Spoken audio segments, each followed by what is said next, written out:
Bismillahirrahmanirrahim. Alhamdulillah Rabbil Alamin. Wassalatu wassalamu ala ashrafil anbiya wal mursalin Sayyidina Muhammadin wa ala alihi wa ashabihi ajma'in. Faqala Allah Ta'ala fi kitabihil karim ba'da a'udzubillahi minasyaitonir rajim. Ya ayyuhalladzina amanu taqullaha haqqa tuqatih wa la tamutunna illa wa antum muslimun. Jamaah sekalian rahimakumullah, kaum muslimin, muslimat, mukminin, mukminat, saudara-saudaraku seiman yang dirahmati Allah Ta'ala. Kita berjumpa kali ini di tanggal 6 bulan April 2020, masih di dalam suasana di mana diumumkan masih berlakunya pandemi COVID-19. Dan untuk kali ini kajian kita yang mengambil tema besar era fitnah gelap gulita menjelang ad-dukhan mengambil subtema Living in the Darkest Chapter of the Islamic History. Maknanya adalah hidup di dalam babak paling kelam sepanjang sejarah umat Islam. Mungkin jamaah masih ingat bahwa pada pertemuan yang lalu kita telah mengangkat hadis rangkuman atau ringkasan sejarah umat Islam yang isinya adalah menggambarkan bahwa sejak awal umat ini hadir Nabi Muhammad SAW sampai berakhirnya umur umat ini, yaitu berhembusnya angin lembut mencabut ruh setiap mukmin sampai yang imannya tinggal seberat biji zarrah diwafatkan. Maka total periode babak yang dialami umat ini adalah 5. Dan kita sekarang yang hidup di era modern ini berada di babak keempat, yang kata Nabi Muhammad sallallahu alaihi wasallam, inilah babak mulkan jabariyah, babak para penguasa yang memaksakan kehendak mereka. Dan kalau kita mau jujur dan objektif, inilah babak yang paling kelam dalam sejarah umat Islam. This is the darkest chapter of the Islamic history. Di babak ini Allah Ta'ala memberikan ujian yang sangat dahsyat bagi umat Islam, yaitu Allah takdirkan umat ini digeser dari posisi kepemimpinan dunia. Padahal tadinya umat ini memimpin dunia selama 1342 tahun. Maka di babak ini Allah memutuskan pemberlakuan sunnatut tadawul, sunnah pergiliran. Allah cabut hak kepemimpinan dunia dari tangan Islam dan umat Islam untuk kemudian Allah serahkan ke pihak lain. Dalam hal ini pihak lain itu adalah al-Yahud wan Nasara, kaum Yahudi dan Nasrani. Karenanya ini adalah babak paling kelam dalam sejarah umat Islam, karena seiring dengan Allah izinkan mereka, kaum kufar ini yang memimpin dunia, kemudian Allah bukakan pula pintu-pintu dunia, pintu-pintu teknologi canggih, ya, peradaban canggih, teknologi mutakhir, ya, yang luar biasa di berbagai bidang kehidupan, telekomunikasi kah, ya, di bidang macam-macam bidang, ya. Nah, jadi saudaraku rahimakumullah, kita bisa bayangkan kalau yang memimpin dunia ini adalah satu kaum yang digambarkan sebagai hubbud dunya, kaum yang sangat cinta pada dunia, kaum materialis, ya kan? Tentunya apa yang menjadi falsafah mereka, ideologi mereka juga ingin mereka sebarkan kepada siapapun yang mereka pimpin tanpa kecuali umat Islam. Dan hari-hari sekarang ini kita sangat merasakan betapa dahsyatnya upaya mereka membuat kita umat Islam mengabaikan apa yang menjadi falsafah dasar kita sebagai mukmin dengan digantikan oleh falsafah mereka, yaitu hubbud dunya. Nah, saudaraku rahimakumullah, falsafah seorang mukmin, ideologi seorang mukmin adalah menghayati bahwasannya saya adalah hamba Allah sebelum yang lain-lainnya. Jadi identitas utama kita sebagai seorang mukmin adalah ana abdullah, saya ini hamba Allah. Yang berarti Allah itulah tempat kita mengadu, tempat kita memohon pertolongan, tempat kita menerima pengarahan-pengarahan, serta tempat kita, ya, mengikuti, mentaati, ya, termasuk Allah Ta'ala, dialah satu-satunya pihak yang sepantasnya kita hanya takut kepadanya, berharap kepadanya, bertawakal kepadanya. Hal ini diwakili oleh sebuah ayat yang sangat penting dalam surah yang sangat penting, yaitu surat Al-Ikhlas, ayat yang berbunyi Allahus Samad, Allah lah tempat bergantung. Tetapi kita lihat betapa dahsyatnya fasad, kerusakan yang disebarkan oleh kaum pemimpin dunia hari ini, al-Yahud wan Nasara, yang mana mereka itu ingin mengalihkan ketergantungan kita kepada Allah Ta'ala menjadi tergantung kepada mereka, kepada sistem yang mereka bangun. Ya. Karenanya melalui mimbar mulia ini kami mengingatkan diri kami sendiri dan kita semua. Sesungguhnya situasi yang kita alami ini sekarang adalah situasi yang sangat berbahaya. Karena situasi ini kalau kita ikuti alurnya begitu saja, tanpa jiwa kritis dan tanpa sikap seorang muwahhid, ahli tauhid yang semestinya, niscaya kita akan terbawa sadar tidak sadar untuk bergantung kepada selain Allah, bukan bergantung kepada Allah Ta'ala.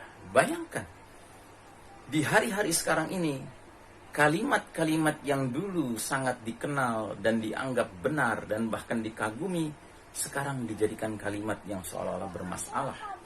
Apa contohnya? Contohnya misalnya, di hari-hari sekarang ini, kalau ada seorang muslim mengatakan, aku hanya takut kepada Allah, seolah-olah kalimat itu tidak benar. Seolah-olah kalimat itu menunjukkan sifat seseorang yang na'udzubillah dijuluki Jabriyah. La haula wa la quwata illa billah. Padahal kalimat itulah kalimat seorang mukmin.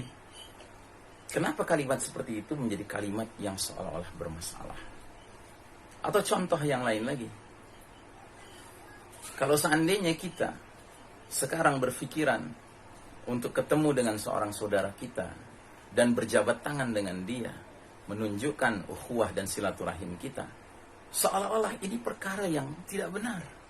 Ini perkara yang membahayakan bahkan. Padahal hadis Nabi mengatakan, bila dua orang muslim berjumpa dan berjabatan tangan, selama belum melepas tangan itu satu sama lain, belum dilepas, selama itu pula dosa di antara mereka berguguran. Tetapi hari ini gambaran seperti itu sepertinya harus dihapuskan dalam pemikiran kaum muslimin. Kita hari-hari ini seolah-olah sudah tidak bisa lagi menghayati, kalaupun bisa menghayati tapi dengan sambil menangis. Ajakan muazzin yang mengatakan hayya 'alas shalah, hayya 'alal falah, itu ajakan untuk datang kemana? Ke tempat an-nida, azan itu dikumandangkan. Di mana itu? Di Baitullah, di rumah Allah, di masjid. Tapi hari ini ada pihak lain yang diharuskan kita mendengar pihak itu, ya. Karena pihak itu yang jauh lebih paham tentang masalah-masalah kesehatan, ya, yang harus ditaati. La haula wala quwata illa billah. Lalu di mana, ya, keyakinan kita yang mengatakan raditu billahi rabba wa bil islami dina wa bi Muhammadin sallallahu alaihi wasallam nabiyya. Demi Allah, sedih kita melihat situasi dunia hari ini. Situasi yang saya sebagai orang yang biasa membahas akhir zaman pun tidak pernah bisa membayangkan hal seperti ini terjadi. Saudaraku rahimakumullah, ketahuilah, ketergantungan kita kepada Allah merupakan suatu perkara yang tidak pernah boleh kita tinggalkan. Kenapa? Karena itu adalah akidah yang sangat mendasar. Ketika seorang hamba Allah menjadikan Allah semata sebagai tempat bergantungnya, dia telah memilih sesuatu yang tepat. Karena begitulah semestinya seorang mukmin. Karenanya banyak zikir-zikir lain yang Nabi Muhammad SAW ajarkan kepada kita, yang Al-Quran ajarkan kepada kita, yang ujung akhirnya garis bawahnya adalah Allahus Samad. Misalnya kalimat apa? Kalimat hasbunallah wa ni'mal wakil. Cukuplah Allah sebagai tempat kami berlindung dan tempat kami bertawakal. Hasbi Allah, cukuplah Allah bagi diriku. Ya. Nah, jadi saudaraku rahimakumullah, marilah kita kembalikan posisi iman kita kepada tempat yang semestinya. Sekalipun kita sedang hidup di zaman yang paling gelap dalam perjalanan sejarah umat Islam, zaman di mana Allah sedang izinkan kaum kafir memimpin dunia, padahal kaum kafir ini memiliki karakteristik ya'lamuna zahiran minal hayatid dunya wa hum anil akhirati hum ghafilun. Mereka hanya mengerti perkara-perkara yang zahir, yang material dari kehidupan dunia ini, sedangkan mengenai akhirat mereka lalai. Tidak pernah seorang mukmin boleh memiliki perasaan yang seperti demikian. Perasaan bahwasanya dia sangat mengerti tentang dunia, tapi dia lalai tentang akhirat. Karena itu hanyalah sikap orang kafir, sikap bangsa Rum yang digambarkan dalam surat Rum ayat ke-7. Maka saudaraku rahimakumullah, kami khawatir apa yang sedang berkembang sekarang ini menjadi bukti betapa sang pendusta nomor 1 tampaknya jadwal munculnya sudah tidak lama lagi. Siapa dia? Ad-Dajjal.